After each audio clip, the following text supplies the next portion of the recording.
Hello and welcome back. Today we've got another £200 worth of 10p's to have a look through, looking for those elusive alphabet 10p's. 2019 is the book we're trying to fill. We've got the letters C, E, F, G, H, J, K, L, M, O, R, T, U and V, so plenty still to tick off.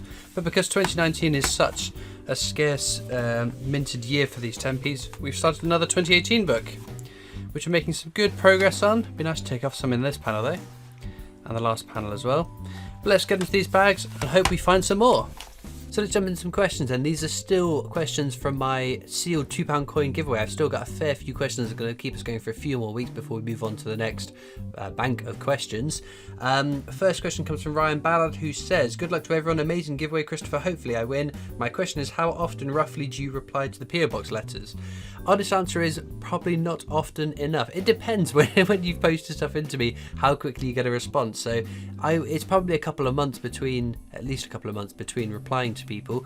And there's a box that I keep all of my posts in to then sort through and make sure I'm replying to everyone that's enclosed their letters and their addresses and the stamps that as requested. If people have been generous enough and I feel inclined to, I will reply to people that haven't enclosed pre-postaged and addressed letters, yeah, I would say I reply once a quarter probably, and yeah, if you have sent it in just at the start, just after I replied to everyone fairly recently, to be fair, so those people that have written in just now, they're probably going to get a little bit of a wait, and I apologise for that, but it's about balancing time. I work full time, I run the YouTube channel, I edit, record all my videos myself, so yeah, it's a bit of a balancing. I've still got to give myself some downtime as well, otherwise I'll end up frazzled and a gibbering mess in the corner of the room. But yes, it's something I try to do as often as is feasibly possible for me.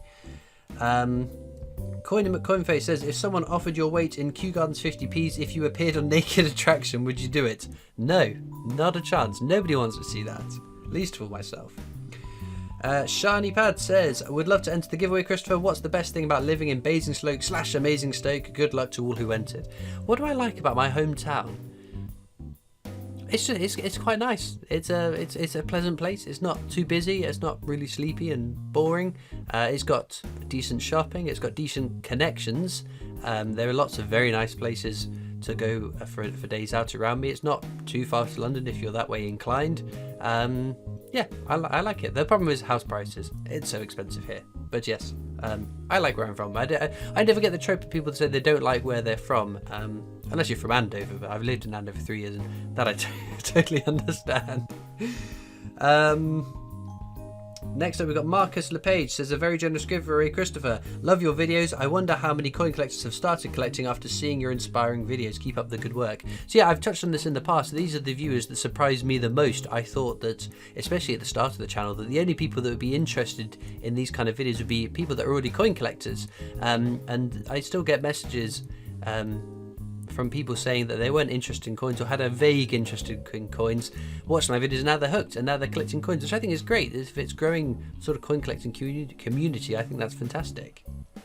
Hannah Frey says, this is a brilliant giveaway. A really random question, odd socks or not? Many of my friends and family have always had something negative to say about my love for wearing odd socks.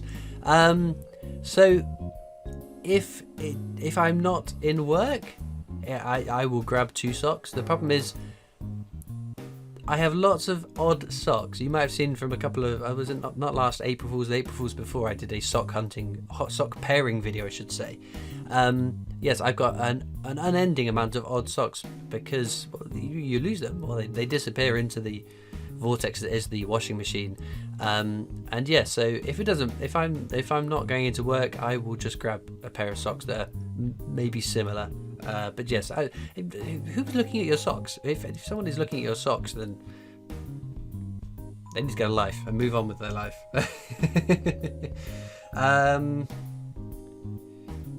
Amber Wakeling says, do you think starting a YouTube channel has increased your interest in coins? not so much increased my interest in coins, prolonged potentially my interest in coins, because as I said many a time, I've collected coins on and off since I was a kid, and potentially once filling a book my interest could have petered out, but the fact that the videos were getting traction, people were interested and interacting with them, has sort of prolonged that sort of, there hasn't been a gap in sort of collecting coins since my first video, really.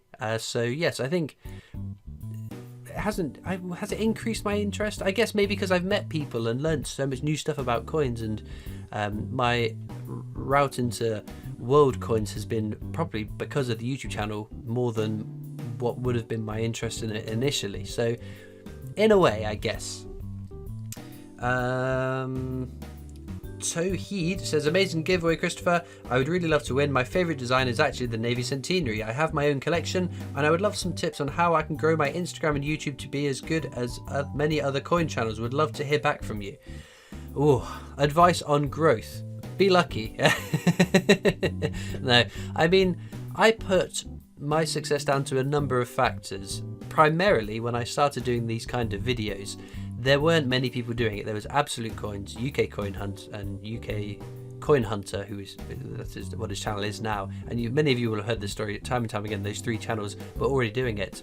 But in terms of outside of those three, there weren't an awful lot of people doing these kind of videos. And I put it down to having not first mover advantage, but early mover advantage, and then the consistency in my upload schedule, especially nowadays. I can't remember the last time I missed a daily upload. Some of them have been a bit later than they usually are, but that 6 p.m. slot every day I have kept busy for a very, very long time now. And so yeah, I think consistency is the key. My advice to people is always, don't get so tied up in your subscriber growth, your views, your things like that, especially early on, because it took me, the time it took to get from 0 to 1,000 subscribers was as long as it took me to get from 1,000 to 10,000. It is a snowball, building up of a momentum. And the problem is, if you are checking your subscriber count every 10 minutes or whatever you're doing, you can tie your own self-worth into those videos, the success of your channel, when a lot of the time it's out of your hand. You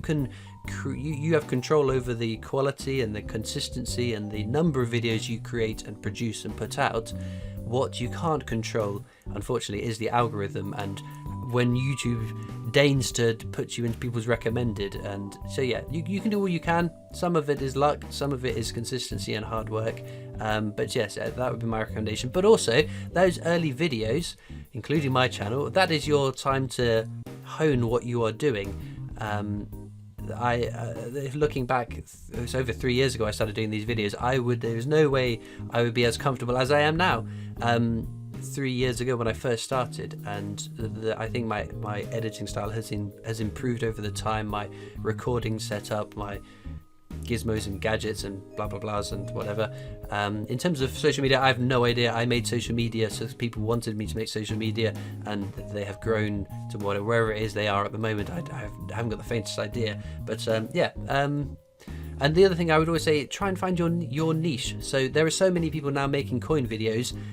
You've got to find what makes you unique in this space that is getting rather saturated for the sort of, it's a small pie in compared to, like, say, video gaming, which again is another highly saturated market. It's figuring out what you do differently that means people will come to your channel in addition to coming to mine and Bungles and Callie's and Absolute Coins and Grocie and Katie and all the other fantastic and lovely people, even the people in the across in Europe, Euro coin roll hunting, Euro coin hunt, I think. I can't remember what he changed his name to now. It's completely blanked. And Kevin, Era Coins, Bow Selector. I should never start naming people because I always miss people out and I feel really guilty and upset. Oh, Bungle. Did I say Bungle?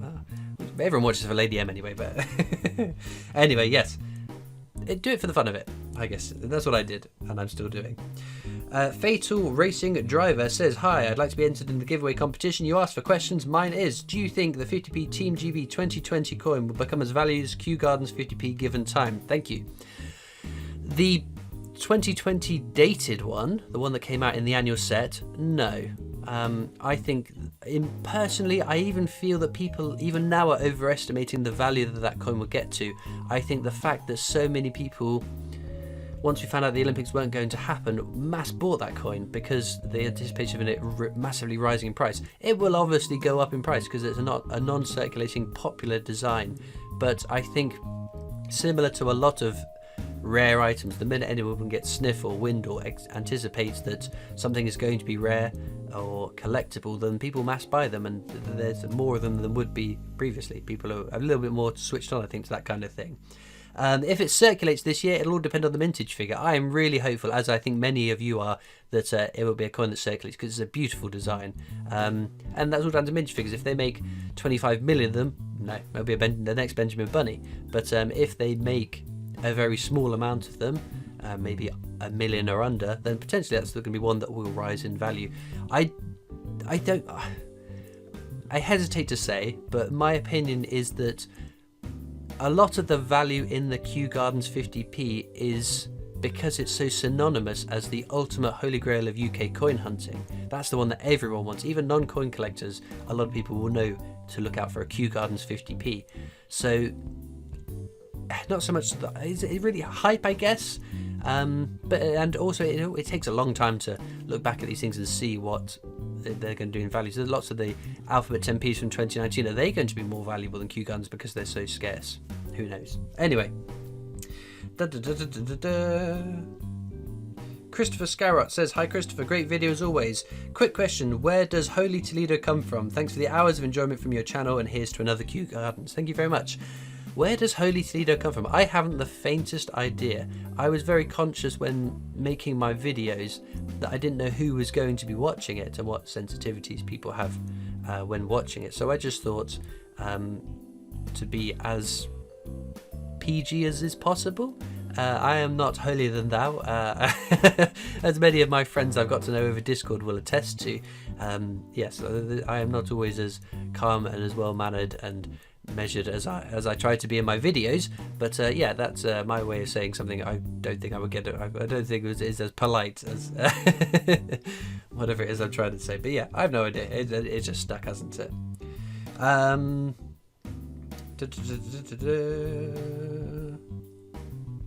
Lots of people thanking me for the giveaway. Christian Twins says, have you got the new Peter Rabbit 50p? It's meant to be the last one. Yes, the 2021 was the last. No, 2020 was the last. Yeah, the one that going under the fence. I got that. It is probably the bunk one, at least, is probably my least favourite of the Peter Rabbits. The silverproof coloured one looks quite nice. I think it gets a bit more of the concept of what the design is in the coloured variant. So yes. But yeah, I got that one, and I got the £5 coin because I'm a mug and can't stop buying coins. So yeah. Anyway, Alfie Curry says, what's your favourite £2 coin? Frankenstein's my all-time favourite UK coin ever, and that's a £2 coin. My favourite circulating £2 coin, probably Florence Nightingale.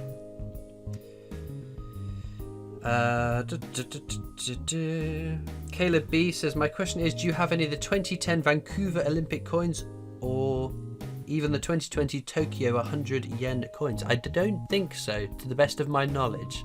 But that sounds like cool. I might have to Google it. Darren Cheshire says, have you a nickname other than Hoarder like myself? Lol, great giveaway. My friends, my fingers are crossed and loving the live stream. Stay safe, buddy. And this is the 21st June midday for the draw. That's Darren Cheshire, a long-time supporter and lovely, lovely person. Do I have a nickname? Not really. No. I guess Christopher Collects is the closest thing I've got to a nickname. No. I'm trying to think. There's not something that... No, I can't think of any.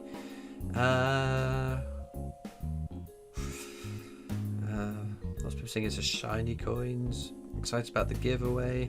Adrian says, what's the most common coin you've got? Pennies from the year 2000. I'm working a world record. That's got to be the most common coins in my collection. I've got them en masse as well.